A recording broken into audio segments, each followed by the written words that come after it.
Yes, and I respect that. But my client has a championship to contest. So if you want our participation, I'm afraid the concessions are mandatory. Yes, that's fine. Get back to me when you can. Goodbye. No one ever just signs the contract. Anyway, thanks for coming by on such short notice.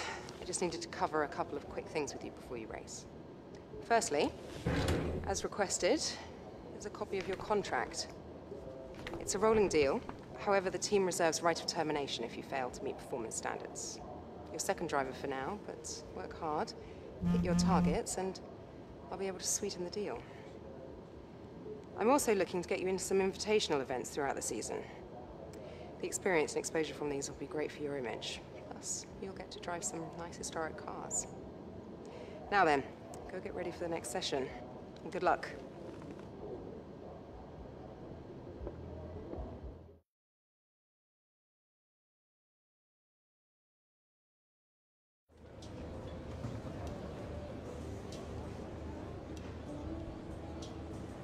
Grand Prix weekend. What is going on, guys? Pops7 here, and today I'm bringing you the first installment of the Robert Kubica comeback career.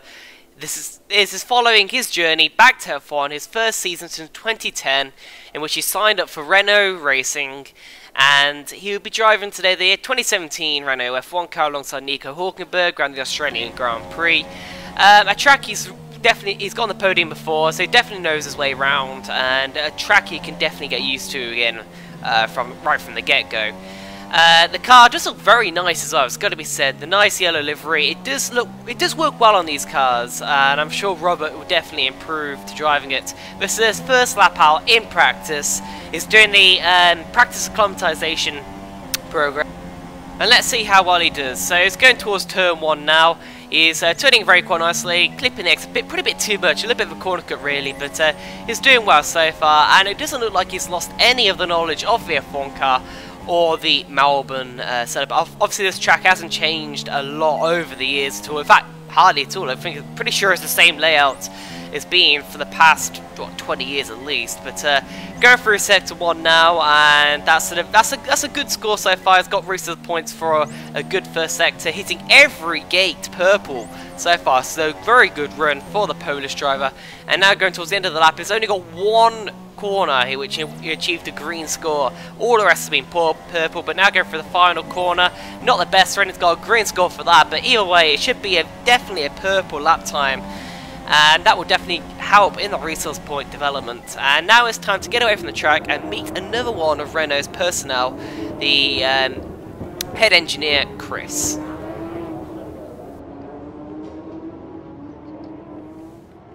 Ah, you got my message. Perfect. Welcome to home away from home. We get more real-time data from the factory now than ever before, and it all comes through here. So I have to spend more time checking over the reports and less time hunting you down in the hospitality suite. And to that end, sorry, just a sec. Yeah, Chris, is this important? I'm in the middle of something. Huh, okay. Right. Well, that makes no sense. Have Sarah reset the simulation and run it again. Okay. Sorry about that. As I was saying, we've set up a desk for you at the front here. You can get onto the network from your laptop, so make sure to check the R&D screen regularly. And let us know how you want to use the data that we've collected over the weekend and through the practice programs. Also, bear in mind that the news from the factory won't always be good. Sometimes tests fail, like you've seen just now. And when that happens, we have to divert additional resources to fix it. C'est la vie, I'm afraid. Now, of course, it's important to develop the car over the season. I'm sure Robert doesn't want to stay in the midfield team forever, so he's got to try and work hard to get up the field, get those resource points, and work his way up the order, and hopefully challenge the top leading cars of Mercedes and Ferrari in a few seasons' time. That is the obviously end game, as Robert surely wants that first world title. But anyway, going to the R&D screen, we've got 4 trees. We've got the durability, the aerodynamics, chassis, and of course the engine power mode. And Kubica's going to play it safe. He's going to go first with the durability. He wants good long life of this car. The Renault obviously isn't the most it can be unreliable sometimes, the power unit. Like as we've seen on the Red Bull cars the past few years, it can be unreliable sometimes. So he just wants to make sure the wear of the engine is decreased as much as possible. And he's also going to improve the chassis, as the chassis isn't the world's best on the Renault F1 car. Looks like the Renault car does specialise a lot on the aerodynamics, but not so much a chassis. So obviously we're going to improve the weaknesses of the car to begin with, and hopefully we can just build on that and get this car further up the order. So this is the race strategy practice program in practice 2 session, and we did 5 consecutively very good laps, so that gave us even more resource points for the R&D screen. Now we've got the qualifying simulation run, and going through turns 11 and 12, I'm sure Kubica's really loving the feeling of the cars through there. Very, very nice in these F1 2017 cars. How quick you can take those high-speed corners. And even on the quality simulation run, we've got a purple lap time, projected qualified position P9. So, looks pretty good so far. The car definitely looks good around here. Hey, looks like you've got a bit of rivalry going on out there. This is good. Gets people talking about you. Just make sure you outperform them, okay? And looks like we have a new rival as well. Of course, it's going to be a teammate, Nico Hulkenberg. It's just everyone's sole objective in F1 to beat a teammate, and this, for Robert, it's no exception. It's got to beat his teammate consistently in qualifying sessions and races, obviously. And speaking of qualifying, we're going to skip to qualifying right now. We want to make sure we get out nice and early, have a feel for the track and these cars once again, and post a solid lap time. Obviously, the weather for qualifying is going to be all dry, as it was in practice. Australian summer can be quite nice and dry. It can rain sometimes though, so there is a chance of weather still for the race. And the first lap time at 24, pretty quick lap time, it's got to be said, especially right from the get-go when you haven't raced in F1 for the past 7 years. So Robert really doing quite well in his first qualifying session, as he retires from quali there, and that was a pretty good lap. Oh no, I didn't retire, that was only his second run. But he's going to go back on another set of fresh tyres. He's not out of danger just yet, as he goes to start his lap time. He's only got 3 minutes left on the clock, so leaving it quite late. Going for a turn 1 and 2, just about respecting the track limits, got to be said. Almost running wide at turn 2 there.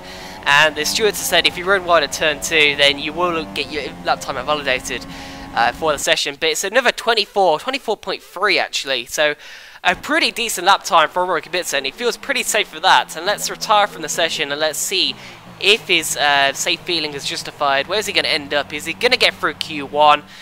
Looks like he will just about, but where is he? Oh, he's actually P14.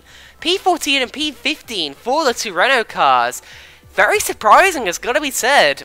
The Renaults felt good for around Australia, but lap time wise, obviously not doing that good at all. So maybe this car is more built for race race trim. Not quite sure, but it's still worrying for Robert Kubica anyway, as this is his run in Q2. Now, he did bank a time on the super softs, but obviously lap time wasn't competitive with the guys in front. So he's got one more try now on the ultra soft tyres, and he's missed the apex slightly of turn 3. As he's going for turn 4, very nice, clipping both curbs on the inside and the outside as he's trying to maximise all of the track through there. It's going through sector 1 now, it's going to be a good lap time through there. He's already up a lot on his down to 4 tenths, it looks like already, as he runs wide through there. Not really respecting the track limits, but trying to find all the pace he can get out of this car. He's clipping the apex very nicely there. Don't want to hit that inside curb as it will unstable the car. Now going along, sweeping back straight. He's got turns 11 and 12. It's all about commitment through these corners. And he clips the inside corner very nicely. Clips that corner as well. Doesn't run too wide. And that's a very nice run through that left-right. This car, Robert's definitely liking the feeling of these cars so far. Now going into the final sector. Runs quite wide there, but that shouldn't hamper his speed too much. Clipping the apex quite nicely. Doesn't run too wide there once again. Through this hairpin in the final sector, clipping the apex very nicely, going through that final corner. There's a lot of understeer, but we keep it quite nicely through there. And you got DRS open, going towards the line. It's another 24.3, I believe. And let's retire from the session, see where he ends up. Unfortunately, doesn't look like it would be good. He only really matched his Q1 time, and unfortunately, I think that's him out of Q2 there. Very disappointing, as the teams that did set the objective of P11 on the grid. His teammate, Hulkenberg, did a 23.6, and unfortunately, I don't think Robert, even with a perfect lap, was going to get anywhere near that. So it's kind of worrying for the Renault driver. I guess his setup must have been very heavily race-based, but going to the race now, it's a one-stop strategy that the team has set for him. It looks like, though, weather is going to play a part towards the end of this race. There's going to be a little bit of rain, a little bit of showers towards the end as we decrease the fuel load. Probably have to do a little bit of fuel saving for this race, but it should be nice and light. So we can be quite aggressive at the start of the race as we're very underfueled, and hopefully we can make some moves at the field, as we definitely don't want to stay into P14. A nice point scoring position is definitely what Kubica needs for his first race. To go for the formation lap, we're saving more fuel already by putting it into lean mix on the formation lap, and he gets ahead of Ocon there in the Force India. But I'm sure Robert is very anxious for this race. Obviously his first return race since 2010. It's been quite a few years, but it's good to be back for the Polish driver, I'm sure. And he's finishing his formation lap, leaving, getting heat in the tyres. He wants to be ready for this start. It's worth noting, by the way, that a lot of the cars around him, apart from Stroll, are on super soft and ultra soft tyres, so they might actually be on the two-stop. So strategy will be interesting for this race, as Robert is going to be very committed to that one-stop. In fact, if possible, he might even be able to stretch these soft tyres out until the rain hits, although depending how quickly that rain hits during this race. And now we're lining up on the grid to take the start. We've got the 5 lights appearing on the screen now. We've got a nice clean getaway as we look for the rest of the grid. There's a Ferrari Mercedes on pole. It's lights out and away we go for the first episode of the Robert Kubica career mode series. And he's got a little bit of wheel spin on the start. Stroll has got past us on the outside. As we try and look down the inside, a little bit of a lock-up though, they don't want to hit the back of Ocon there. And unfortunately, it's lost his position to Stroll through the first corner. Not the best start to this race, but at least got through it nice and cleanly. And now we're looking at the inside of a lot of cars there. I don't know what they were doing, going very slowly on the run up to turn 2. So going side by side of Magnussen through turn 3 and 4, but the Haas driver there holds onto the position. A lot nice side by side action there with Magnussen, and hopefully we can get back past him and show who's quicker in this race. But good start, good maneuvers up into turn 3 there, outbraking the rest of the guys. Unfortunately, we're in a little bit too deep into that right-hander, and that's lost the position to challenge Magnussen up the back straight. But good start nonetheless. Definitely taking advantage of the rest of the field, going really slowly in turn 3. I think there were quite a few guys going side by side there, and Robert definitely going deep on the brakes and taking advantage of the rest of the people there. But by lap 3, we're still behind the Haas driver, looking very quick though, tapping his rear end through the penultimate corner. Obviously, it's very easy to get damaged, so you want to be careful how much contact you make with the other guys during this race. As we're going to lap 6 now, and we're still behind the Haas driver. But he's got a good run through the first corner, got DRS. A Haas driver does have DRS now, but we're going to have the 6th stream up into rich mix, even though we've got fuel issues. Will we look up the inside into turn 3? Looks like we will. A little bit of contact, but we've got the inside line, and that's going to be position. Nothing really serious done, and we're going to have a replay of that, of a very nice diving manoeuvre into turn 3. Magnussen there breaks a little bit early. We take full advantage. Nice side-by-side manoeuvre with the Haas driver, and that's up at the P10, already in the point scoring position. As behind that teammate there, Hulkenberg's on the ultra-soft tyre, so I assume he's going to come into pit some point soon. Hulkenberg does, as we're going to lap 8 now. The new personal best, they're in a little bit of free air, as the Haas driver there really slowed us down on that first part of the stint. As now we got DRS, we're within a second of our teammate, so hopefully we can get ahead of him, unless he comes to the pit lane, and which he does do there, Hulkenberg into the pits for our first pit stops.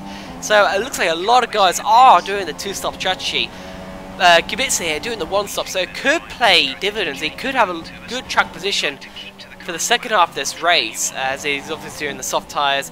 Want to stretch his tyres out for as long as possible, and a lot of the leaders there actually pitted and merged behind Kubica, including Bottas, who's right on the back of him. But unfortunately, Mercedes does have very good strength on speed, and that Renault is no match for him up the back straight. Unfortunately, a little bit of dirty air.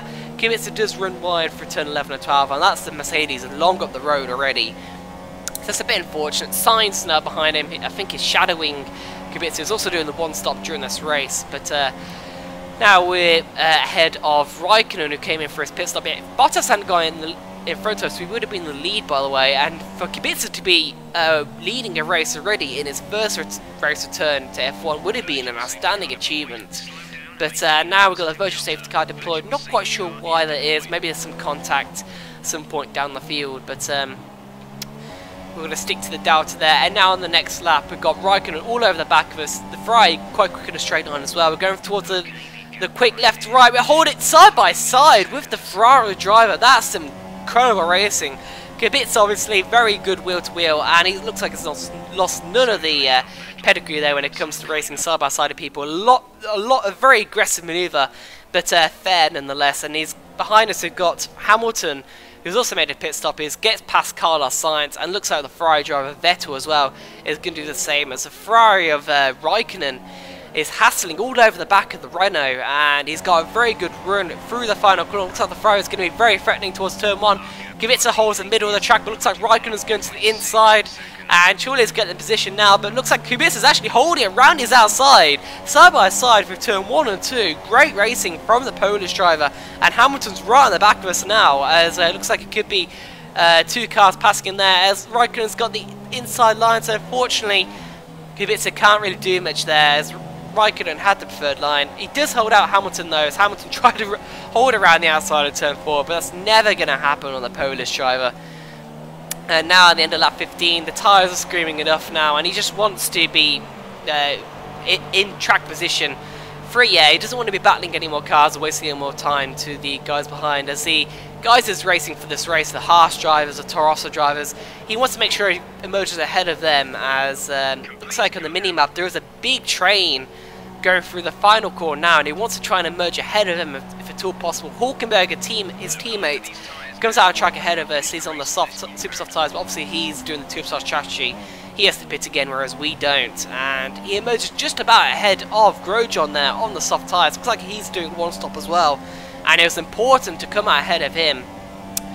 As we're on the quicker tyres, we want to push up towards our teammate Hulkenberg and hopefully challenge him and the guys ahead and get good track position for the end of the race. Depends though if the other guys will pit before the rain hits, and turns out they do, especially the race leaders. Then again, they pitted early as well, as we get a lot of wheel spin out of the, oversteer out of turn 2. A incredible save there by Kubica, as he almost lost the car, as Hamilton and Raikkonen and the guys around him all emerged in the pit lane. Sainz now also on the one stop has emerged behind him as well, and it looks like the rain is hitting now on lap 18. It's in P7 as a lot of the guys pitted, and now we've got Hulkenberg, a teammate. We've caught him a lot during their stint, and we want to try and get past him if at all possible, as he might make it out to the transition period with the intermediate tyres, and that means he would get first call, which is not good for Kubica's sake, as they're right in the back of him, ready to overtake him, but he pulls into the pit lane, and this is too early for the intermediate tyres, so he must be going in for the dries. So it's a poor strategy call from Nico Hulkenberg there. He could have waited out for the intermediate tyres, as Ricciardo also pits and merges behind us on the ultra soft tyres, but with the fresh tyres and the track getting very slippery, the Red Bull driver will be challenging quite a bit over the next few laps, and sure enough he's right behind Kubica now. It looks very threatening as we try and avoid lockups and try and avoid all the wheel spin and oversteers. He got a lot of it out of the exit of that corner, and the Red Bull is going to be all over the back of us, going towards a fast left right now. And he's going side by side. Hopefully he won't do the same thing as Raikkonen did. He tries to hold it down the inside. He's trying to hold it around the outside, but he forces us right onto the curbing and the grass. And the stewards are saying that we have to let the position back through to Ricciardo.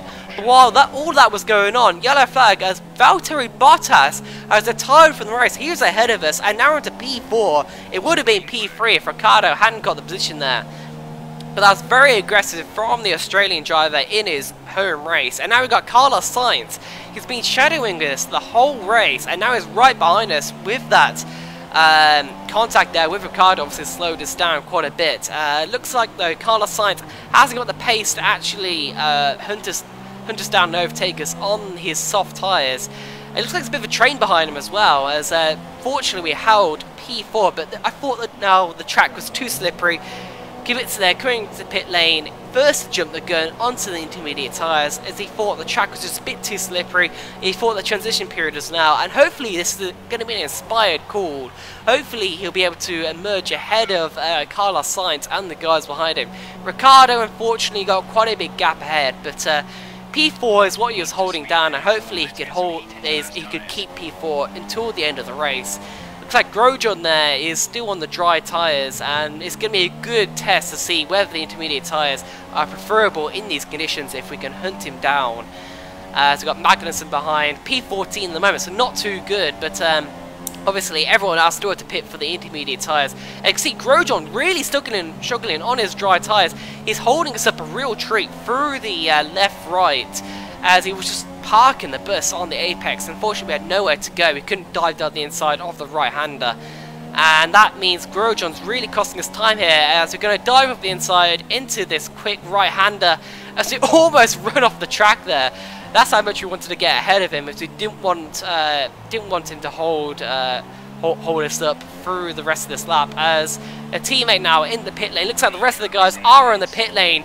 Sainz, the rest of the guys, I think Vettel's behind Sainz as well, and they're all on to the intermediate tyres. Will we get P4? No, it's P6, but I think there's also more people out on the track on the dry tyre. So in reality, I think Kubica's got P4 well and truly cemented down. That would be an excellent finishing position for his first race in the Renault F1 team on his return to F1. But no, Kimi Räikkönen's out of the race as well. That's going to be P3, but we've got a safety car. That's definitely shaked up the race at the end right there. Kimi Räikkönen, who was ahead of us, I think he might have been in P2. So that's going to be another position for us there, as Räikkönen, yeah, just retired from us. He was actually on the dry tyre, so it might have jumped him anyway. So that's definitely a lot of controversy for the end of the race. Unfortunately, some of the guys ahead might actually get a free pit stop. No, it looks like they're still going to lose enough time, so it's going to be P3 on track behind Ricciardo, and I think Hamilton maybe. No, sorry, Bottas obviously retired from the race. That was my mistake there, but it looks like Hamilton is going to be ahead of us and Ricciardo. But unfortunately, the stewards are saying we'd be falling back too far from the guys ahead, and that's a 20-second time penalty from the race steward to falling too far back. We haven't actually caught up to them yet. What the fuck is that bullshit from the stewards? But unfortunately, it looks like their decision is final. We're going to have a 20-second time penalty at the end of this race. And we almost got caught up with another penalty there, as we've got Ricciardo and Hamilton about to take the restart. And we just want them to power ahead so we can get a good gap over the guys behind. But unfortunately, Hamilton was really parking the bus. It's costing us a lot of time. The people behind are going to be really catching up. There's, and one of them looks like it's Ocon in the Force India. So that's already going to be at least P4 we're going to be lost. Probably even a point finish we're going to be losing at the end of this race. As they're taking the restart there behind Ricciardo and Hamilton. Maybe we can get a good restart, get ahead of the Red Bull driver. As there's green flag racing, we've got a whole train of cars behind us. Unfortunately, Hamilton really parking the bus there and costing us a lot of time to the guys behind. Unfortunately, we lock up going for turn one. That's really cost us momentum on Ricciardo. So I don't think he'll be catching him for the remaining 2 laps of this race. And by the end of the race, we're still behind Ricciardo, but we were easily able to keep Ocon behind us, as he never challenged us for the race for the final 2 laps. And pace-wise, it's P3 on track. It's been an excellent race for the Kubica on his return. He's had great pace, it's got to be said. But unfortunately, I fear it's going to be a low position, P14 for him. Very disappointing. I mean, positives, he had great pace. He had great consistency. Even without the rain, I feel like he would have got a solid result on the one-stop strategy. as a lot of the guys were stuck behind slower people on their two-stop stretches, overtaking very difficult round the Melbourne Street circuit. And Kubica really making the most of that, and got a solid P3 on track. But unfortunately, with that BS decision from the stewards there, 20-second time penalty, when he hadn't even caught up to the guys ahead yet. It's just very frustrating for the Renault driver on his return, and that's going to lose him a lot of reputation, unfortunately, as well. And Ocon there getting P2, and Sainz there P3. So great results for them, but that means Ricciardo as well looks like might have the same penalty. If so, that's a lot of BS right there. Ocon and Sainz, well deserved second and third, but even so, very disappointing, not just for Kubica, but also Ricciardo in his home race. And we're going to look at the standings to confirm, Ricciardo also got a 20-second time penalty. He's been demoted to P12, no points for him as well. So that final safety car period really cost both Kubica and Ricciardo massively, and lost them P2 and P3. Just very disappointing, but hopefully Kubica can pick himself up and return well for the Chinese Grand Prix, the second round of the season. But going back to the paddock, looks like we're going to have Jonathan, who's going to introduce some classic cars for us to race at the end, at the end of this Australian Grand Prix. It'd be a good pick-me-up for the disappointment that was Melbourne. And this is Jonathan. He's going to let you drive some of his cars. Well, so the two classic cars choices are the Overtake Short and the Pursuit Challenge, and we take the Overtake Challenge around the Silverstone Short Grand Prix. In the 1990s Williams, I'm sure it's definitely a good pick-me-up for Robert Kubica, driving these old classic, it's got to be said, very nice F1 cars. Obviously he's not used to it as he runs wide at the first corner, so not a great start for Kubica, but he's already down the inside of the first classic car there. A little bit of contact apparently, but not quite sure where that came from. But going through obviously the new layout to search the short layout. As now going the back, the hanger straight. Now we've got another McLaren MP4-4 ahead. So I think all the opponents are going to be MP4-4s. The 1980s cars, obviously, so there's a good comparison between the 1980s and the 1990s car, and how much quicker the 1990s cars are. This Williams obviously was very dominant in real life F1, and Kubica obviously very much looking forward to drive it, I am very sure. But obviously the objective is to overtake 12 cars. He's done 2 already, now he's got the third one. He's going down the inside of into Abbey, once again running wide, but he's obviously not used to his cars, so I'm sure you can excuse his driving bit. Obviously he's used to a lot more downforce than these cars can offer. He's got a little bit of oversteer as well through that corner, so it's not the best driving of obviously in the world, but now he's got 3 cars, got the 4th guy ahead. Obviously these cars a lot quicker in a straight line as well.